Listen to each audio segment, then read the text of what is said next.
ધાનેરાના ધાખા ગામે heavy line અને metre લાઇટમાં short થતા એક મહિલાનું મોત થયું છે અને 2 લોકો દાઝી પણ ગયા છે। સ્થાનિકોએ જીઈબીની બેદરકારી બાબતે આક્ષેપ કર્યો છે। હવે આમાં એવું હતું કે આદે હોય ઉપર મેન લાઈન એડે ને થયા એલટીએ મીટરવાળી એને બૈરે વચ્ચે ગાળો હોય 4 ઓગળનો અહીંયા જનાવરો બેસવાથી ભડાકા થાય એટલે અમારે તબેલામાં પંખા ડેમેજ થાય એટલે આખા તબેલામાં શોર્ટ થઈ જાય। હોજના ટાઈમે આવી રીતે થયો અને તબેલામાં શોર્ટ થઈ એટલે મારા બાપા ગયા હતા નોંધણું લેવા એટલે એમને પહેલો શોર્ટ આવી એમને છોડાવવા મૂક્યો એટલે મને આવી અને મને છોડાવવા મારા ઘેરથી આવ્યા એટલે એમને બધી છોડાઈ છે તે ખલાસ થઈ ગયા।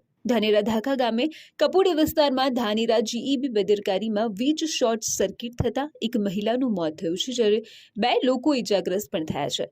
સંપૂર્ણ વાત કરવામાં આવે તો હેવી લાઇનના નીચે ઘર મીટર લાઇનનો વાયર પસાર કરવામાં આવેલો છે જે વાયર પર પક્ષીઓ બેસે છે ત્યારે બંને વાયર એકબીજાને અડકી જાય છે। આવી જ રીતે વાયર અડકી જતા વીજ શોર્ટ સર્કિટ થતા પરિવાર ભોગ બન્યો છે જેમાં એક મહિલાનું મોત થયું છે અને અન્ય 2 લોકો ઇજાગ્રસ્ત પણ થયા છે। જોકે આ વીજ લાઇનના લીધે 4 વર્ષ પહેલા પણ એક મોત થયું હતું। સતત જીઈબીને રજૂઆત છતાં પણ નકર કોઈ જ કાર્યવાહી ન થતા આ ઘટના બીજી વખત બની છે। સ્થાનિકોએ આક્ષેપ કરતા જણાવ્યું છે કે અમે લેખિત અને મૌખિક રજૂઆતો ઘણા સમયથી કરીએ છીએ પણ જીઈબીએ ગંભીરતા ન લેતા આ ઘટના બીજી વખત બની છે। અનેક વખત શોર્ટ સર્કિટના કારણે અનેક પશુ પક્ષીઓના પણ મોત થયા છે અને અનેક વીજ ઉપકરણ પણ બળી ચૂક્યા છે છતાં આ ઘટના જીઈબીને દેખાતી જ નથી। ઘટના એવી બની કે અમારા ભાઈ કુટુંબિક ભાઈ હતા અને તબેલાનું કામ કરતા હતા પણ વિદ્યુત બોર્ડની બેદરકારીના હિસાબે LT line heavy line LT લાઇનના ઉપર નીકળતી હોવાથી ઉપરની હેવી લાઇન એલટી લાઇનના ઉપર બેસી જાય। હાલ તમે નજરે પણ દેખી શકો એ લાઇન બેસી જવાના હિસાબે એ બોડી શોર્ટ થઈ મશીનને અને 3 જણને શોર્ટ લાગતા એક અમારા ભાઈના ઘરથી તો મરી ગયા અને આ ઘટનામાં 3 વર્ષ અગાઉ પણ આવી ઘટના બનેલી અને એક 20 વર્ષનો યુવાન ઉજાભાઈ કેવદાભાઈનો છોકરો પણ મરી ગયો। હવે જે આ ઘટના બની આ વિદ્યુત બોર્ડના બેદરકારીથી બની છે। અમારા મોમા દીકરા ભાઈના એક હમણાં 3 જણા દાગી ગયા હતા।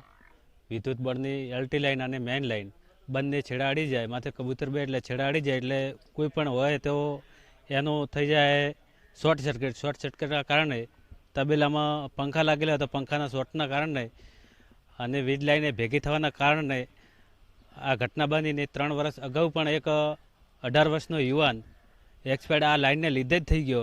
બીજી બાજુ સમગ્ર ઘટના બનતા જીઈબીના ઉચ્ચ અધિકારીઓ ઘટના સ્થળે પહોંચીને સ્થિતિનો તાગ મેળવ્યો હતો પણ છેલ્લા 4 વર્ષમાં આ જ વીજ વાયરના કારણે 2 મોત થયા છે। ત્યારબાદ તબેલામાંથી ઘોડા છૂટ્યા બાદ તાળા મારવા તંત્ર પહોંચ્યું છે। ત્યારે જોવાનું એ રહ્યું કે પંચનામા જીઈબી શું લખે છે, કાયમી ઉકેલ કે પછી દિલાસા જે હોય તે પણ વીજ લાઇનના કારણે ઘરના સદસ્ય ગુમાવી દીધી એ નક્કી જ છે। ઘટના બની છે હાલ મારે મોમાં દીકરા ભાઈને ઘરથી ઓફ થયા છે એમાં જીબીને બેદરકારીના કારણે મેન લાઇન 11 ઉપર હેડે છે એના નીચે આ મીટરવાળી લાઇન એલટી લાઇન જીબી બોધી છે અને એ જનાવર બેવાથી ટચ થાય છે અને ટચ થવાના લીધે પંખા હોય કે મોટરો બધું બોડી શોર્ટ થઈ જાય છે એના કારણે આ કરંટ આવ્યો છે અને અમારે ભાભી ઓફ થઈ ગયા છે।